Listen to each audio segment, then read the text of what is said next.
Okay. When you say noun, noun is a word that names something like a person, place, or thing, or animals. You know already this one when you are in grade 1, 2, 3, pangalan. Pangalan, nagsasaad ng pangalan ng tao, hayop, bagay, lugar, o pangyayari, di ba? Now, in this part, we will discuss the kinds of nouns. Let's start with concrete noun. Let us read this one. Concrete noun is one that is perceived by the five senses as tangible and real. Can you read it? Go. Is perceived by the five senses, tangible.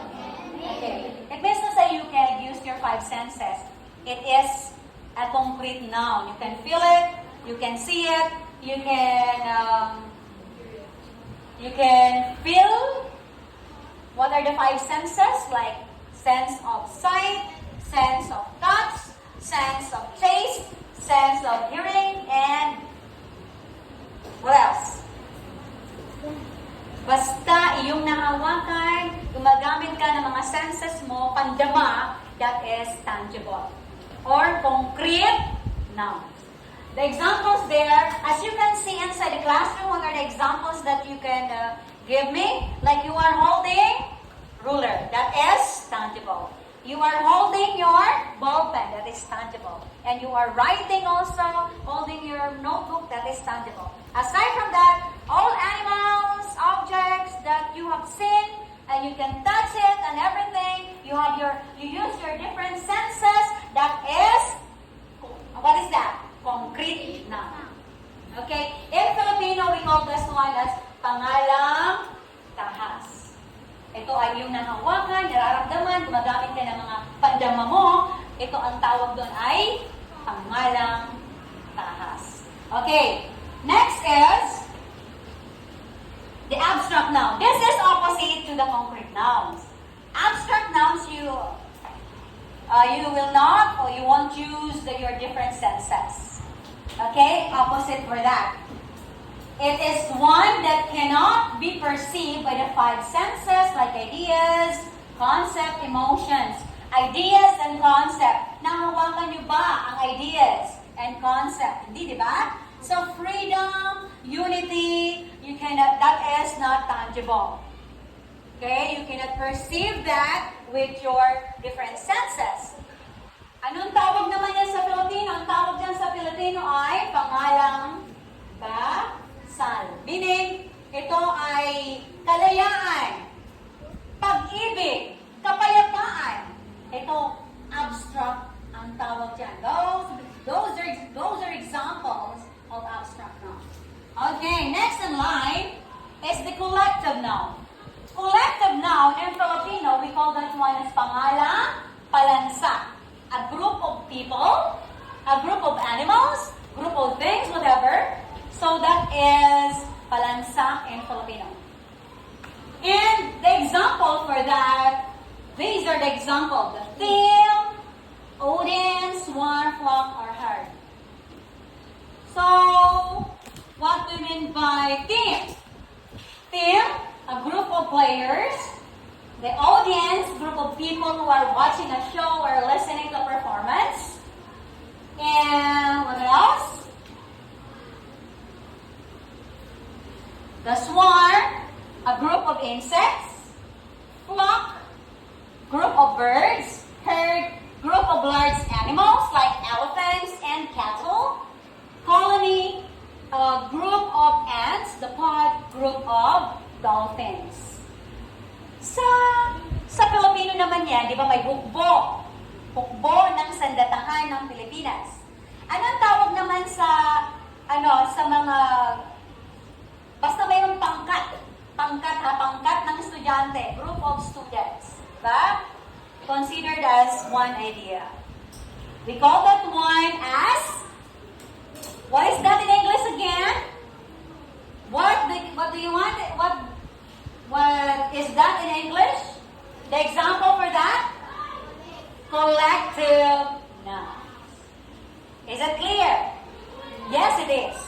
Yes, it is. Is it clear? Yes, it is.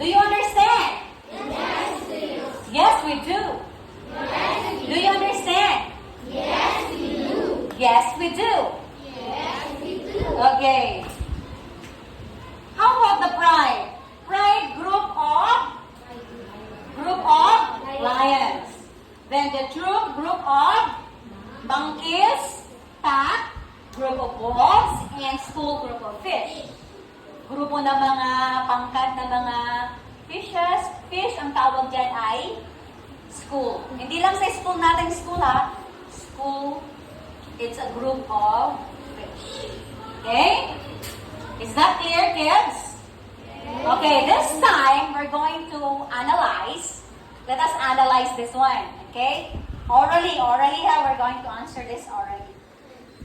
So, the instruction there is that if the noun is concrete, you have to draw a triangle. Okay, concrete. You use your different senses, right? If it is abstract, what are you going to draw? Card. Now, show me. Pag ganon, it's a triangle. Diba? Triangle. Triangle ba? Okay, you can sign like this. If it is a heart, it is an abstract. Okay. Now, let us have this one. The happiness. Show me your hands. Happiness. Kaligayahan. Happiness. Kaligayahan. Kaligayahan. Happiness. Is it abstract or concrete? Abstract or concrete? Abstract. Happiness. Next is stable. Is it concrete or abstract? Okay, show me your hand. The sign. Okay, very good. Show them. Yes, well done. Next, how about the friendship? Pagkakaibigan. Pagkakaibigan. Pagkakaibigan. Yes, it can be like this and like that. Very good. Next, 3. Uno. How about bird? Birds that fly. Birds that fly. What's that? Yes, concrete also. The next one, how about love? Pag-ibig. Pag-ibig. Is it, show me your symbol. Yes, well, very good. Next, okay, how about book? Yes, concrete. How about anger? Galit sa puso. Yeah, very good. How about dog? Good. How about knowledge? Karunungan. Karunungan is very good. Now, do you understand the new lesson now? Yes. Are those clear to you? Yes, they are. Okay. So clap your hands yourselves. Well done, kids.